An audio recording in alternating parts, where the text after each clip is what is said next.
In this video, I'm going to show you how to make this calendar date slide. So first, go ahead and insert your image. Then go to Insert, click on Shapes, and add a rectangle. Now while you're adding this rectangle, hold down Shift so you make sure that it's actually a square. Now, once you have this, press Ctrl D to duplicate it, then resize it to be a very slim rectangle, slightly wider than the original square. Then position it somewhat like this. Then go back to Insert and insert a text box for the year. Then add in another text box and make this text extremely large, for this is the date. Then add in your final text box for the month. Then select all of these elements, go to Shape Format, click on Merge Shapes, and click on Subtract. Then change the shape outline to no outline, and change the shape fill.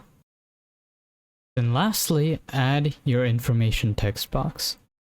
Now go ahead and duplicate the slide, and on the first slide, delete the details text, select the calendar shape, go to Shape Format, Align, Align Center, and Align Middle.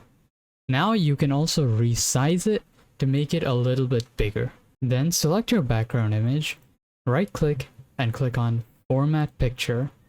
Then go to the Picture tab, go to Picture Transparency, and increase the transparency to 100%.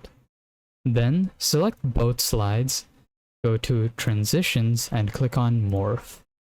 Then, with both slides still selected, change the duration to 1 second. Now, let's see the final result. So that's how you can make this calendar date slide. If you did find this video helpful or useful, make sure to like and subscribe to stay updated with more video tutorials, tips, and tricks in PowerPoint. Stay tuned.